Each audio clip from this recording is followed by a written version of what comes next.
Okay, well, we always want to be cognizant of time and aware of what all you all are doing. So we'll go ahead and get started. I'm Drew Jamieson, and as a member of the FDI committee, I'm the one that will welcome everyone and get us started with our presentation, of which I'm also participating. So we're really glad to have all of you here today and joining us for a presentation on managing students in crisis.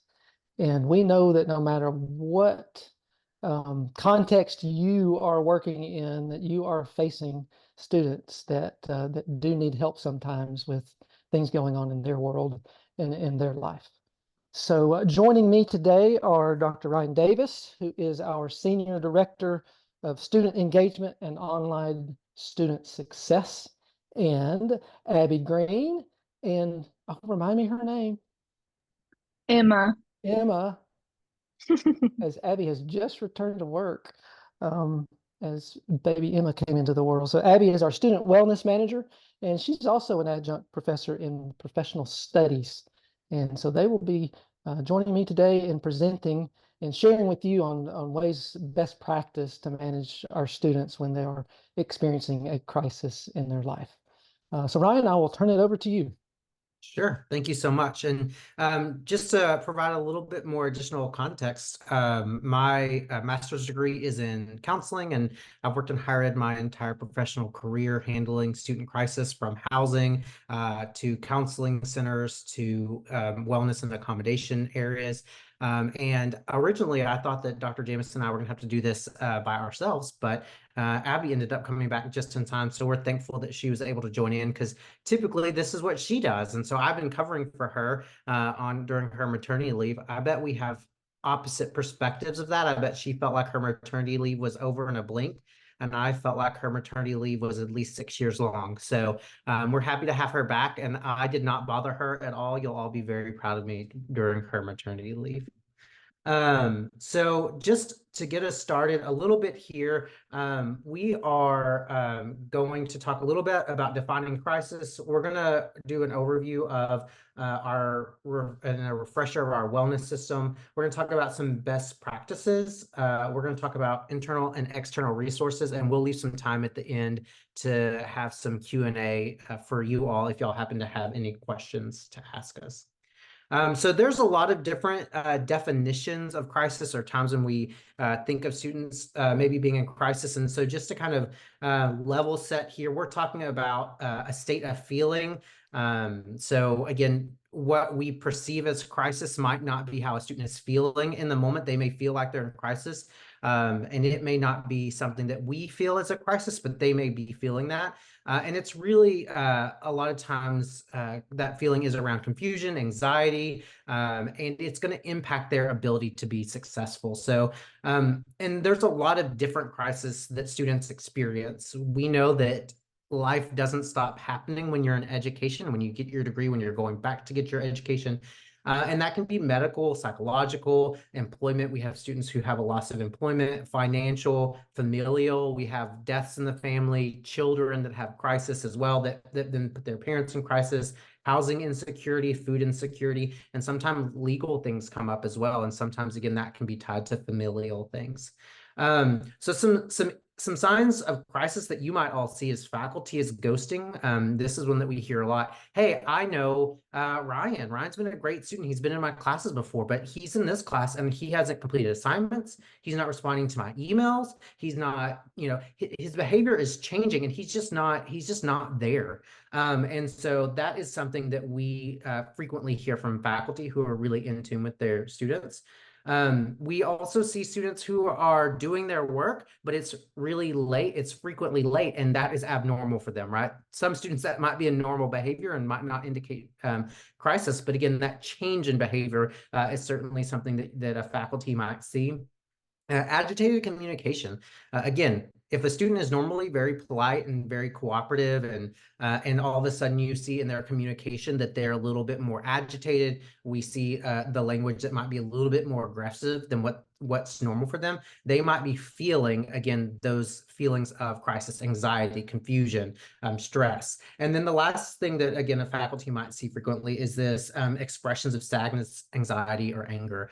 And again, that might be a student saying to a faculty in email, or oftentimes we also hear this in a discussion post, like, I'm really sad about this. This thing is happening in my life and it's really causing me a lot of anxiety, especially in programs and in courses where that sort of feedback is appropriate. In the discussion post, we see that. And sometimes we see it when it's not appropriate. And that's another good sign of crisis.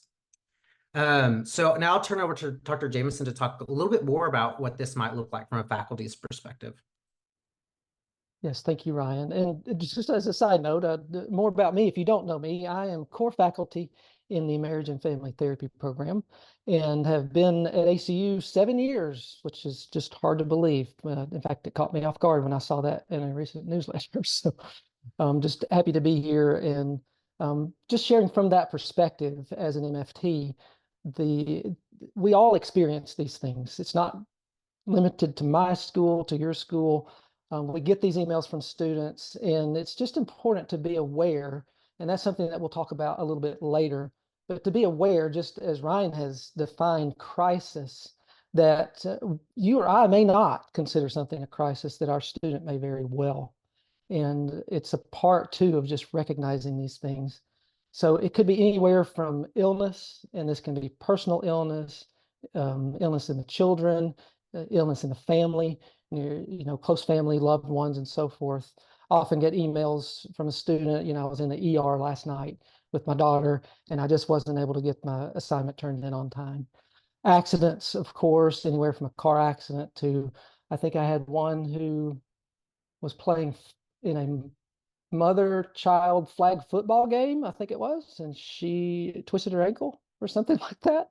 First of all, I said that is way cool, and absolutely happy to work with you on that.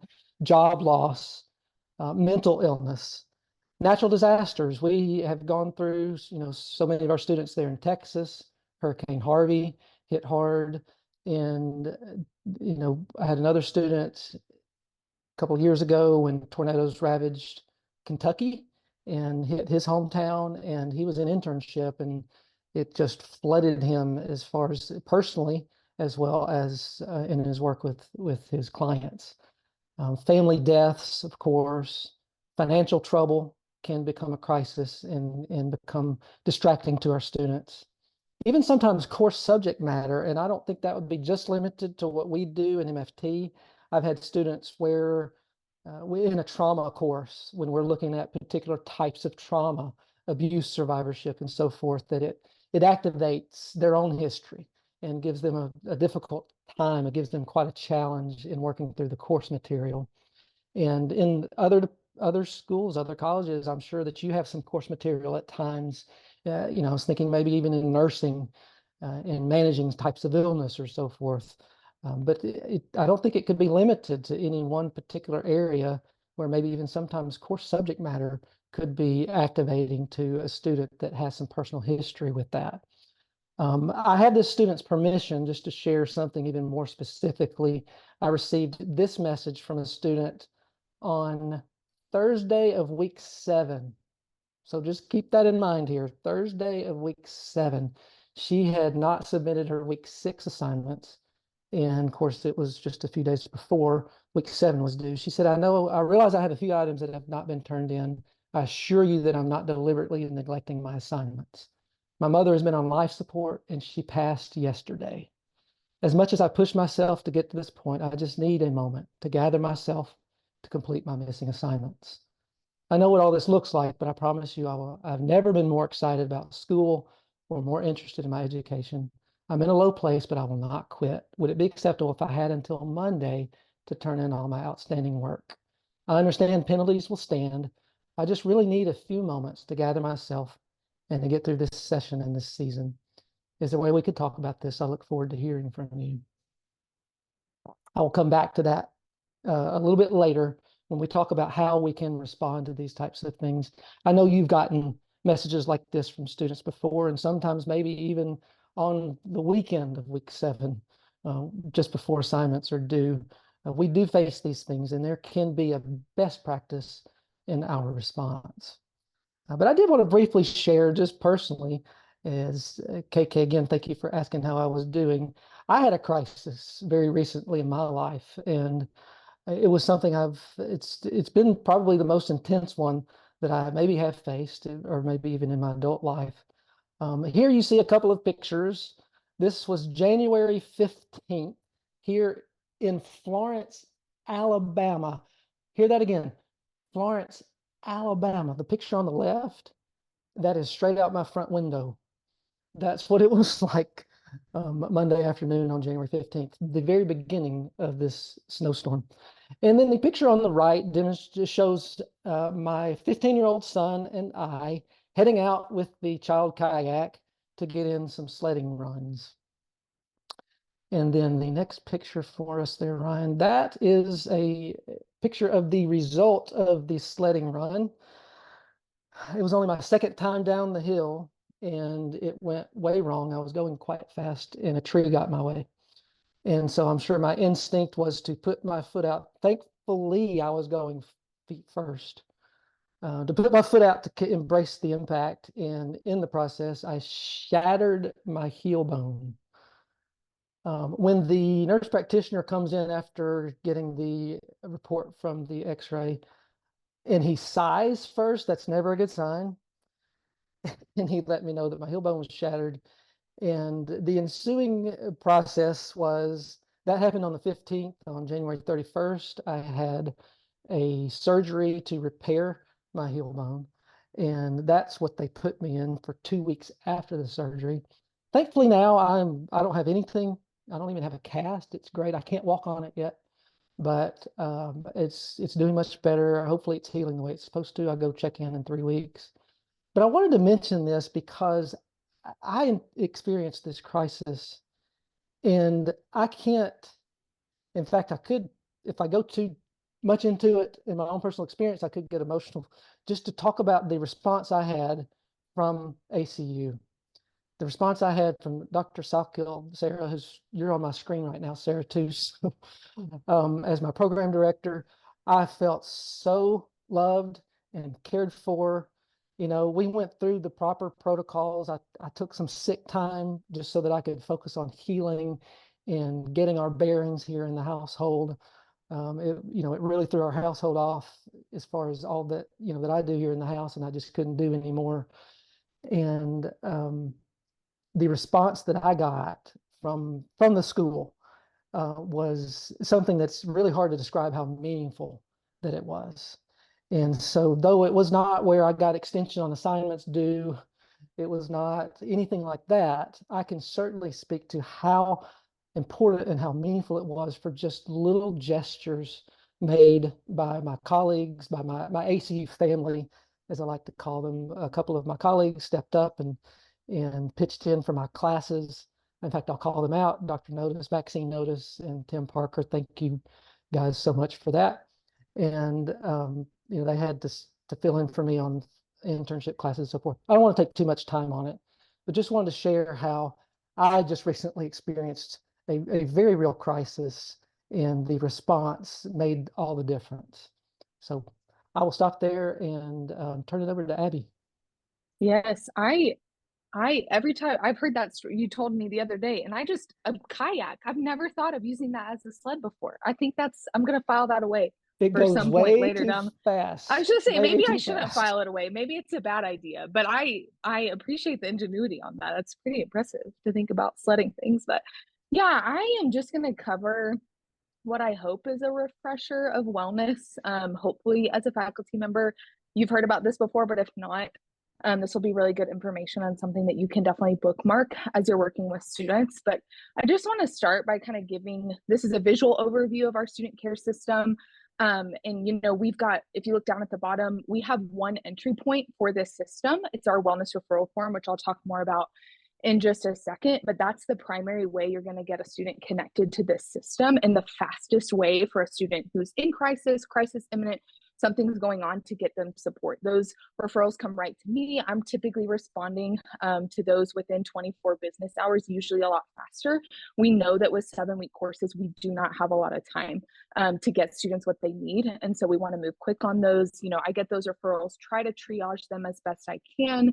And then the hope is to connect them to one of these buckets of resources here, sometimes more than one, but trying to get them connected to resource and relationships that are going to help them persist through whatever's going on, give them some options, choices, to make the best decision regarding their circumstances. And the hope is to help them to find a baseline to exit as quickly as possible. So we are wanting to move them through this as quickly as we can.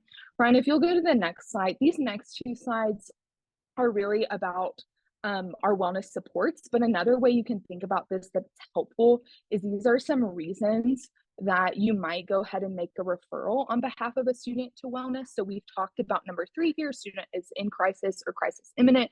There's some examples of what that might look like here, but we also have some other reasons you might break a referral. And I want to point these out because a lot of times these, you can think of these as early intervention, right? These are situations that could potentially escalate into crisis, but if we can get with the student, get them some resources, hopefully these will not or will prevent the student from ramping up even more. So obviously disability is a big part of this. So our Alpha Scholars program, you might have a student that discloses disability in an email to you or in a synchronous session or a call that you have with them. They might come to you and say, hey, professor, could I have some extra time on my quiz, or could I have an extra day to do my assignments without presenting you an accommodation sheet? That's a good reason to go ahead and get them connected. They may be just asking for those things because they're used to having them, but didn't know we had a process. So want to get them connected to those resources. Pregnancy as well. So students are protected under Title IX. So we want to get them those resources. So if they disclose that to you on a call, in a discussion post somewhere, we want to get them those resources. Miscarriage as well. So those are those same type of resources, want to get them support. What else? Oh, short term. Yeah. So these are things like illness or injury that we're hoping are going to last less than 2 weeks. So for you guys as faculty, this may be, hey, I'm emailing you because next week I'm having a surgery, and we all know how this goes. They say, I don't think it's going to be that big of a deal. Just want to let you know.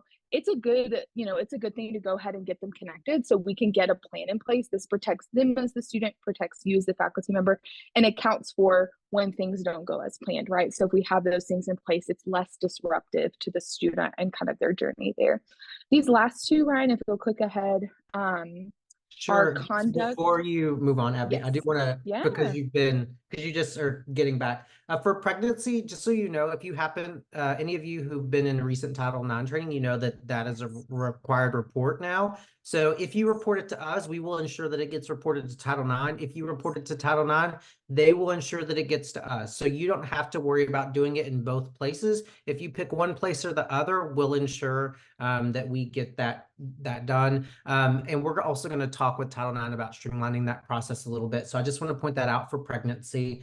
And then also short term, again, if we call it short term, but as Abby said, we're looking at those that are going to impact a student over a couple week period. So if it's a one time, like, hey, I have the flu, I'm at the ER right now, and I have an assignment due tonight, that's totally within faculty's classroom management. We don't need to be involved in that unless you want us to be involved in that. But if a student is expecting to have an implication to their course over the period of a couple weeks, we can certainly help with that. We can gather that documentation from them, ensure that's in a record. So I just wanted to point those 2 things out quickly, and then Abby, I'll turn it back over to you. Yes, thank you for clarifying that. I know there's been questions about those things recently, so that's really helpful. These last 2 things, conduct and behavior, we have resources around this. We've seen this in a few different ways.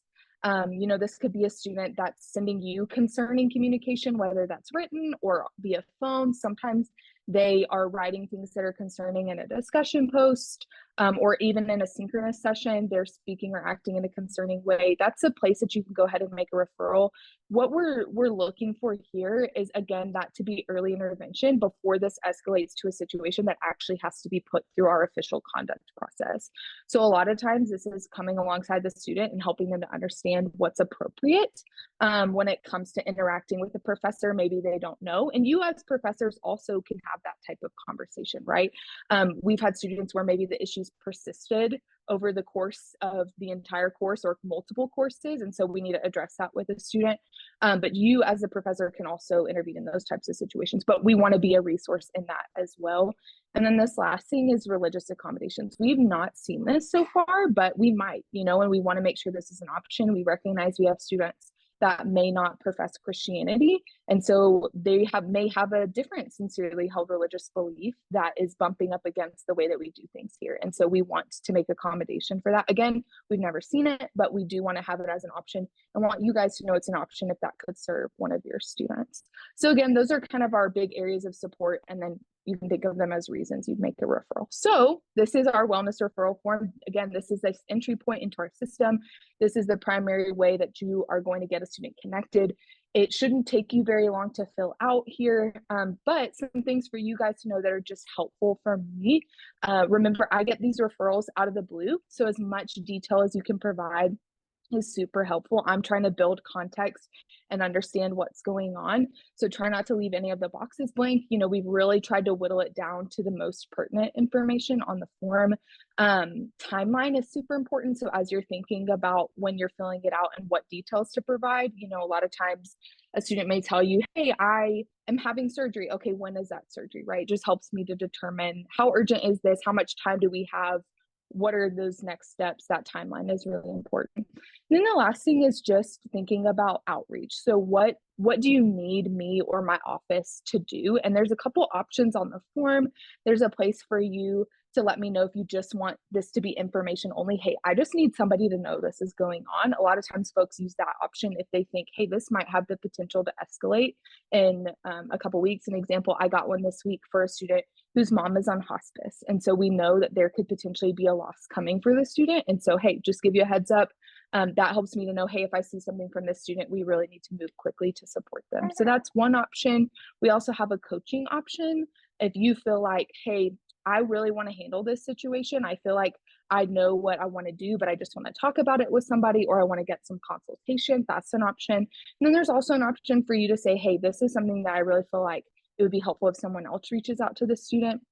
And so those are some of those options. There's also a place for you to say, hey, I think this student needs a certain process. So whether that's our emergency withdrawal or our accommodations or pregnancy accommodations, those types of things. So all those pieces together really help me to get as much of a clear picture as I can about what's going on with the student, what do they need, so I can best respond to them as quickly as I can respond to them.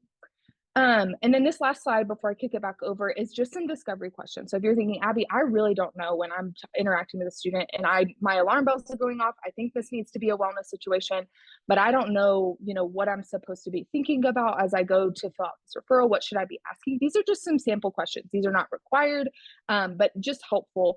Sometimes in those moments, it's hard to remember, okay, what am I supposed to ask? But these first two are timeline questions. When did it occur? How long has it been? This third question, what's the impact been on the student's coursework? You guys as faculty are super equipped to answer that. And you can look at the grade book and tell us how significant has this been? How much have they missed?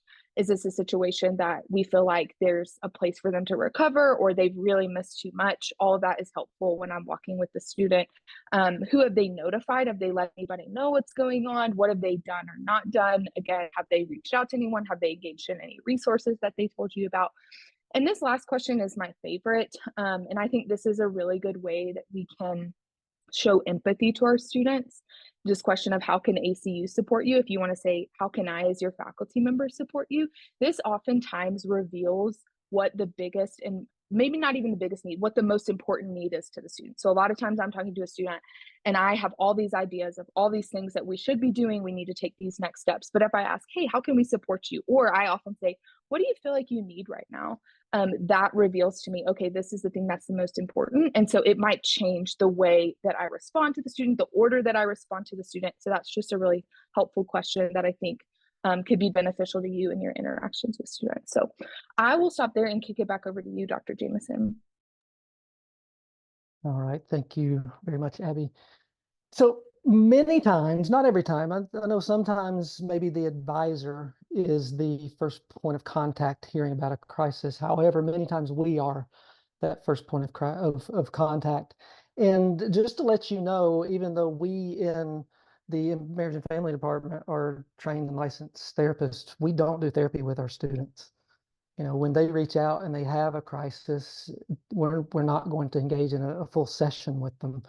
But there can still be a response from any of us as faculty members that can go beyond just the facts of what's happening and just strictly dealing with the timeline on assignment submission. And what I wanted to do is just introduce all of you to a concept known as being trauma informed. You may have heard of this before, just depending on where it is that you work and how you work. The thing is that being trauma informed is not restricted or limited to mental health professionals or even medical professionals. Being trauma informed can be in every setting where you work with people. And though in the academic setting, it's not where we are drawing in people who are trauma survivors, however, trauma is everywhere. And so 3 main ideas behind this idea of being trauma informed is to recognize how prevalent trauma is, and then also to recognize the effects of trauma, and therefore to then respond accordingly. Now, first of all, I'm not using the word trauma interchangeably with crisis. However, they do go hand in hand. There's some debate in the field, in the mental health field, about how to define trauma. Officially and formally, it's defined as the response, emotional, physical, physiological response to someone facing death or some type of severe extreme violence, abuse, and so forth. However, many in our field feel like that's really too restrictive, because trauma can be a response to really any type of crisis. And if that response is intense enough and lasting and so forth. So we're talking about our students facing crisis, and then how then are they responding to it? And back to what Abby just ended up with is, how can we support them? So being trauma informed, again, is recognizing how prevalent it is, what the potential effects are, and then how we can respond. And it's just going with this idea that may be a little different from how we viewed it in the past. Is the question isn't what's wrong with you, when they're having these effects, but the question is, what happened to you? So in the next slide, again, just some more principles that underlie being trauma informed. And again, I challenge each of you to examine yourself and see how it is that you have responded in the past to crises that are being brought up by your students. Sometimes maybe we hear one after another, and I don't know, I'll share with you too. Sometimes my own personal response is, well, is this really going on? But again, how much of it is our place to know that or to investigate that? But being trauma informed, again, is approaching it from that sense of acknowledging the prevalence of trauma, recognizing that what this person needs is a sense of safety and trust. And we also want to allow for, and even our students, to have some sense of choice and control in the process. Oftentimes what I might do is, when I hear what's going on, I'll respond and I'll say, how much time do you think you need? And then, of course, if they say, well, I need about 3 weeks, it may or may not be fitting with what we're doing, but to at least allow them to take part in the plan if it's at all possible. We want to approach it with compassion, which I'll talk about in just a moment. Being trauma informed is also being collaborative in the process. And that's what we're talking about here, is recognizing what the wellness program has to offer, what the wellness program has available in resources, which I know Dr. Davis will share in just a moment. Outside of the wellness program, there are many resources available to our students. So we want to be collaborative. We want to pull in the advisors when it's appropriate and needed and necessary. And then being trauma informed also is just recognizing this is from a strengths-based approach to again, as we're wanting the student to have some part in the process of plan, but also recognizing that the student does have resources and does have strengths, and are there ways that we can tap into that? That's not all on us as faculty, but again, just from the overall process, we want to take that approach of being trauma informed. So how can we communicate with our students? What might be the best ways to respond? Abby already used this word. I'm going to use this word again. I actually think back to a previous presentation Brenda McAdoo on, I think it was dealing with difficult people, something like that. You can look back in our archives and maybe find it. Brenda talked about how important empathy is in any of our communications. And I appreciated what she had to say in that it's not natural to everyone. Some are just more inclined to be empathetic than others. But if you find yourself as one of those that maybe struggles with a little bit more, it is something that can be learned, and it is something that can be practiced, and something that you can do successfully. If you've never seen it, look up Brene Brown Empathy. There's a little 2.5-minute little video that teaches about how to be empathetic. But in that, she cites a nursing researcher, Weissman, who names 3 main principles to being empathetic. And one is perspective finding. When you're listening to the other person, just see if you can hear it from their view. See if you can see it from their perspective the best that you can. We can't ever fully get into somebody's head and know their world. But when it comes to exercising empathy, just see what you can do about seeing and finding their perspective. It's about approaching someone else without judgment, is that second principle. And then the third principle is recognizing the emotions. And then the fourth principle is communicating the emotions. So it could be something as simple as I can see how upsetting this is. I can see how sad and hurt you are. Or I can only imagine what it is that you're going through.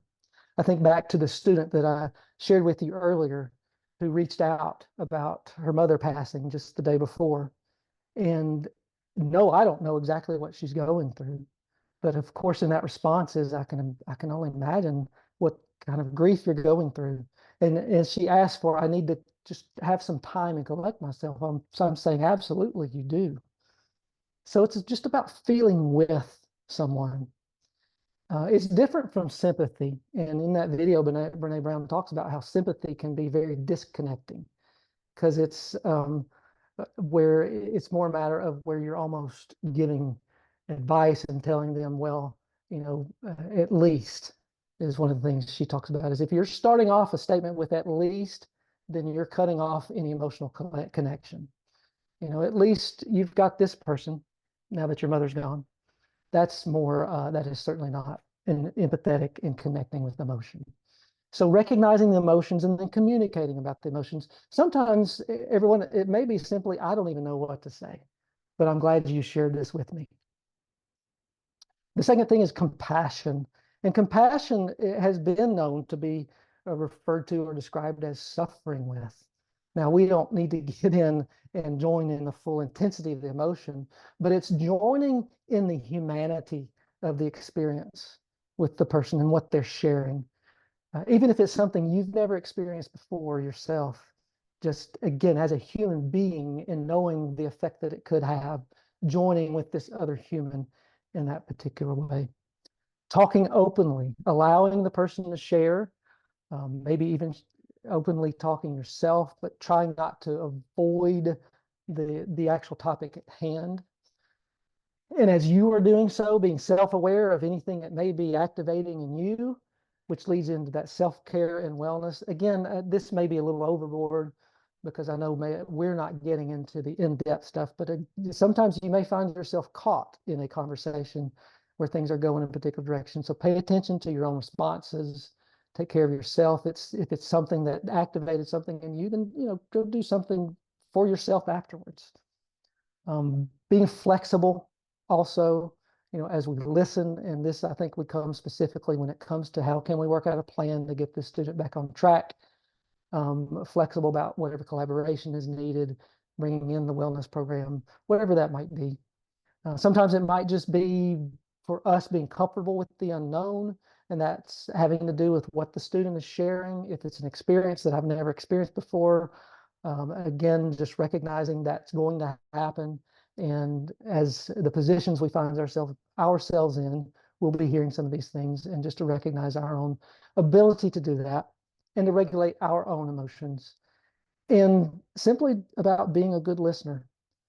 I hear my students in their internships talk a lot about doing all the right things and using the right theory and so forth. And I remind them of how important it is to just give a safe place. And when you're creating a safe place for your clients, you're doing a big part of your job, and that's being a good listener. So as we look at these as well, and if you could go back, Ryan, as you look at that list, just think to, yeah, Ryan, yeah, thank you. Just think to how this can translate to text, because I know many times we're using email. We're not necessarily meeting or talking with the student. Now, I will say, refer back to the student that I heard from on week 7. She asked for a meeting. So, I took 5 minutes out of my day, jumped on Zoom with her, and asked her what it is that she needs, what it is that she's asking for. She very clearly communicated to me she wanted to finish this course. And I said, well, you have got to take some time. It was not an extended illness for her mother. And so it was a pretty quick process, life support, and in her death. I said, you need this time. But she almost pushed back on me. She said, yes, but she would want me to finish this, and I really want to get it done. So I took 5, maybe 10 minutes out of my day to sit and have that face-to-face, to be with her. I was not doing therapy with her, but again, was just joining her in that moment. And we're all busy, and we may not have that time to sit and jump on a Zoom session or to get on a phone call. But just keep in mind, even when you're emailing, rather than just sticking to, well, yes, you can have 3 more days on this, maybe start off with, I'm so sorry to hear this. I want to support you in any way that I can. And let's talk about what's a plan on how to get you caught up in this class. Maybe let's bring in the advisors and see what we need. But again, go beyond just sticking to the immediate part that you play, and that's getting assignments and getting caught up. So then this next slide, thank you, Ryan. Some of these may be somewhat no-brainers, but I wanted to put them out there anyway, because maybe they are, maybe they aren't. Again, just in your experience in dealing with crisis and what experiences you've had with students in the past, I just wanted to put this up here. I got this from what's called the Trauma Toolkit, put out by it's a clinic. And this the type things that we might hear of responses, whether you would say this to a student, which I can't imagine you saying it to a student, but even in your head, just that self-awareness. One of those things I know we talk about is our own personal biases and so forth. We all have them. We all have our preconceived ideas. It's what we do with them that can lead to trouble around us. So pay attention to your own self-talk when you're hearing something. Immediately, are you like, well, this person is sick? Or to recognize this person is a survivor of trauma or a survivor of a crisis. Boy, this person is weak. Or you know what, they're stronger for having gone through what they're going through. I hear this a lot in sessions, really, especially with couples. They should be over it already. Recovery from trauma is a process, and it takes time. They're making it up, and I will admit, I probably experienced that sometimes too. And we all know it probably does happen sometimes, but let's give our students the benefit of the doubt and just recognize this is hard to hear, and maybe it's harder to talk about. Sometimes our response might be, well, they're just wanting attention. And again, who knows, that may be true. But if we could approach it from more of a sense of they are crying out for help. There's also a concept, this next one here, we talk about in one of our trauma courses, it's a concept known as the conspiracy of silence. It's from an article by Daniele, and it's where a lot of times around crisis and trauma, we get this sense of, oh, we shouldn't talk about it. So don't ask them about it or they'll get upset. But we need to recognize talking about it can give them permission to process it and to heal. Sometimes we may think, oh, they've just got poor coping methods. They just need to get it together. But many times it's their survivor skills that have gotten them to where they are now. And maybe they're in a lot better place than where they would be without them. Sometimes we're wondering, will they ever get over it? But yes, people can recover. And then rather than seeing a person as permanently damaged or what's wrong with them, again, what happened to them, and to recognize they can change, they can learn, and they can recover. All right, I'll turn it over to you, Ryan.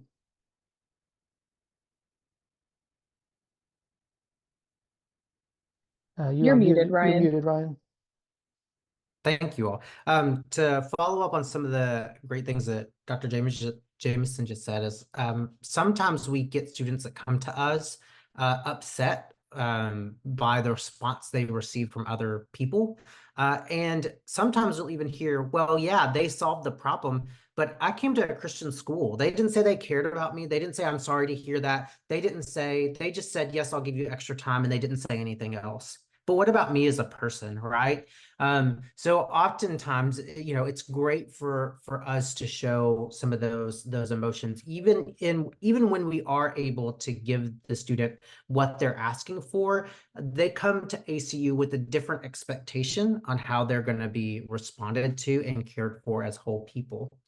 Now, when we are as an institution having to make decisions about what is and isn't possible, obviously we want to show that care and compassion, but we're not always going to be able to exactly give the student what they need. And sometimes they may be in charge of making a decision, and we feel like that decision is maybe not the best interest of them, but that's within their right. Sometimes we'll have a student say, I want to stay in class. And kind of to Dr. Jamieson's point, is he's saying, man, this is really tough. Are you sure? Like, is this really what you want to do? But everybody deals with and heals through trauma differently. So sometimes for some people that may be staying busy and keeping their focus on something consistent. So some of the things that we look at that might be options, and these aren't options for every student in every case internally, is we can provide them access to timely care for medical visits, for counseling visits, for 24-hour Talk Now support, or even for psychiatric visits if they need medication, if they need a refresher on a prescription, if they need a prescription for the first time.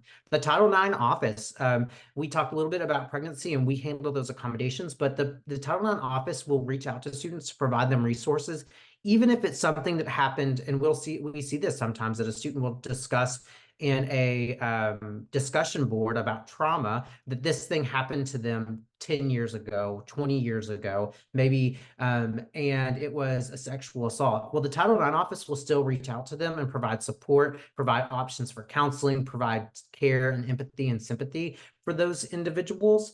The SSA is another really great option internally that can just be there and walk on that journey with the students. Again, wellness is going to handle those escalated things, but for some of those things that are really anxiety and producing, but kind of within the normal aspect of our everyday life, those are things that SSAs are really good with saying, hey, let's talk about your support system. Let's talk about what your plan is. Let's talk about how I can help you execute that plan in this thing that feels really anxiety provoking to you. Wellness is really what Abby's been talking about today. We can offer some policies, right? So we have incomplete policies. We have a withdrawal policy. We have an emergency withdrawal, which allows us to withdraw a student all the way up until the last day of the course. And sometimes we have that happen. Last term we did that. We had a student who was diagnosed with stage 3 brain cancer in week 7. And so it was past the withdrawal deadline, and that student was not in a place to take an incomplete and try to figure it out later. They just needed to get that emergency withdrawal. So that's an option that we have for them. And then injury accommodation. Again, that's something that Abbey can work through with them.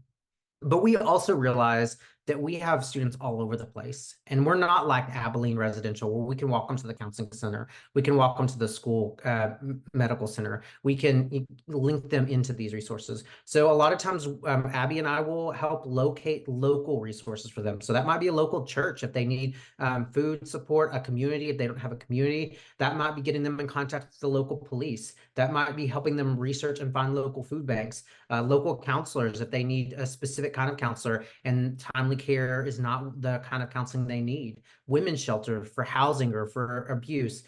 Even last term, I had a student whose mother recently came to live with them. The mother was experiencing dementia. She had an early onset dementia, and the student was saying, I really need to try to help her find a facility, but my husband works full time. I'm a stay-at-home mom. I have 3 kids. She's in the house. I'm worried about her. So one of the things that I did is I helped locate all of the inpatient care facilities where they could fully put her into inpatient care 24 hours a day, assisted living, within 20 miles of her. And that was an easy Google search for me to do, but it took that off of her plate. And then she could then go and research them individually. But just that small task of saying, oh yeah, I can Google that for you, really took a lot off of her plate. So again, it's about saying what is the right resource and what resources are available. And not always can we give them what they want, but maybe we can meet them halfway, or maybe we can guide them in the right direction. Yeah, and I think that's a great segue to just wrapping up here before we kind of open the floor for questions. And I've seen a few in the chat, but there is this really important aspect of partnership. We don't expect for you guys as faculty members to know, all of the resources. And that's why I'm here. That's why our office is here, is to be able to step into those things. And so, we've been talking today about when to make those referrals. And so that's just kind of our final reminder as we close, obviously make that referral as soon as possible when a student's in crisis or crisis imminent. There's other reasons you'd go ahead and make those referrals to prevent a student from getting that way. But that is really important to go ahead and do that. But I wanted to end with just thanking you guys for your partnership as faculty. Your perspective, your expertise is a huge gift to me as I'm in this role and trying to figure out how to best support students. And I think sometimes I get into the mindset of like, oh, well, this is an academic issue, or, this is a wellness issue. But the reality is 9 times out of 10, this is, something that's going to touch an academic need and other resources. And so you guys, your partnership to me as we're serving students is super, super important. And this is a link to the wellness referral form. Ryan, I don't know if we can actually drop that in the chat. So if you haven't bookmarked that, you can go ahead and do that. Again, you can fill this out at any point, any day, any time, and it'll come to me and I'll get to it within 24 business hours so we can serve students. And I think with that, we will go ahead and open the floor for questions. I think Dr. Hunt, yes, you asked a question about, does the student need to be informed if the professor is filling out a wellness referral on their behalf? And I would say best practice, yes. That just helps when I reach out to them. They're more likely to respond to me because they knew it was coming. Sometimes students, think, is this a scam or who is this person? I don't even know who this is. And so they just don't answer me. So that just helps if they know it's coming. They're more likely to engage. Now, there is an option on the form if you don't want your identity at all to be revealed, that you can click on that. Now, I'll say that's not best practice. That makes outreach and things moving forward difficult, but sometimes that just needs to be the case for whatever reason. And so that is an option, but I would say best practice overall is to let the student know, hey, we have this, can I go ahead and make a referral on your behalf? Thank you. I just one little segue on that as well. What about the sharing of confidential information? I mean, is there any kind of legal issues at play with sharing information? When you say confidential information, like what the student disclosed to you? Yes. I mean, I was just, my mind is going around for, FERPA and just the rights of privacy. Yeah. So from a FERPA perspective, it's a reasonable right to know. So you have if you are sharing it with somebody in order to benefit the student or help the student, that person has a reasonable right to know. So that is clear under FERPA. So yeah, there is not an expectation of confidentiality. Now, if the student specifically asks to remain confidential and it's not something that again is putting them or others at harm, then you can choose to keep that confidential. But oftentimes what we'll say is, well, how can I encourage somebody? Can I encourage you to let me talk to our wellness department about this? Or can I share with the wellness department in broad strokes that you're struggling with family issues, and then they can reach out to you and you can decide whether or not to disclose the details in this situation. But yeah, from a FERPA perspective, you're good. Thank you.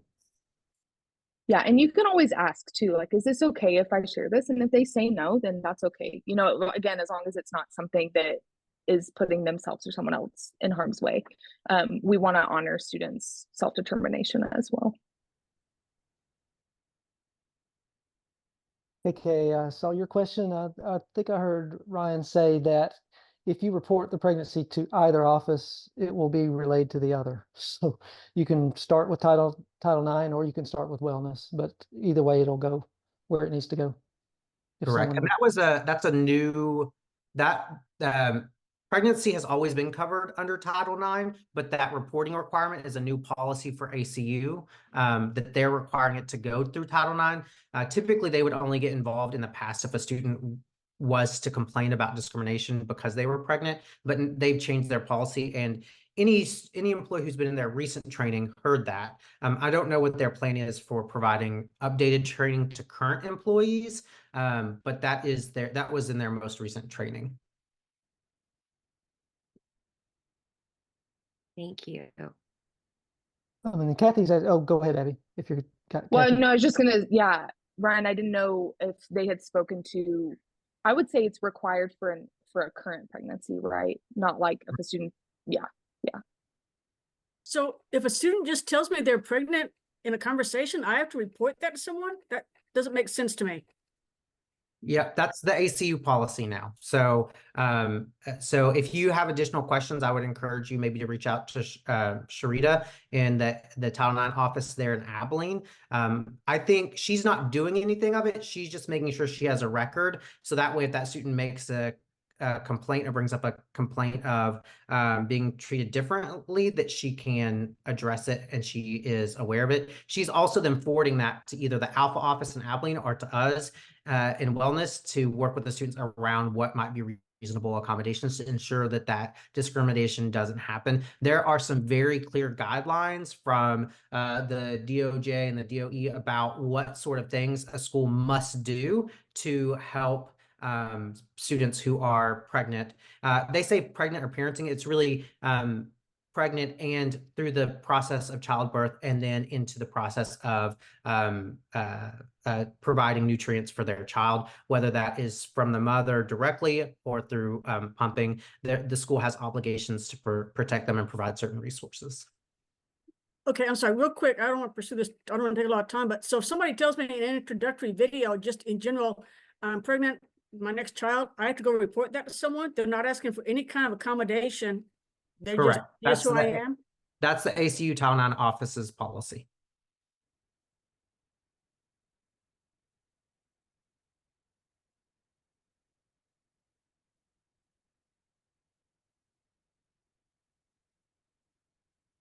Other questions? I'm looking here through the chat. I realized that I sent out the link, but I did it privately, and I should have shared that with everyone. So there's a link. I also want to say the wellness referral form, when you fill that out, the SSAs can access that. So they're on top of what's happening. They're in the know. So again, you don't have to tell wellness and then tell the SSA. Similarly, the SSA, when they can put them in, and then we know about those. So sometimes if you ever are curious if we are aware of a situation, you can also always reach out to us because that information is protected for certain people in Salesforce who can see it. So like admissions can't see that. There's several employees that can't see that who are in Salesforce, but we do keep track of that. Who the student was, what course they were in, what the outcome was, if we were able to help them, whether that was internal resources or external resources.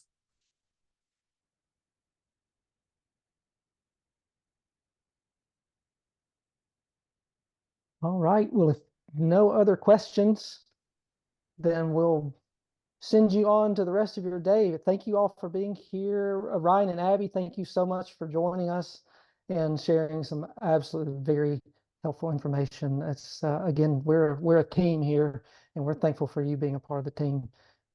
So if nothing else, and everybody have a great day.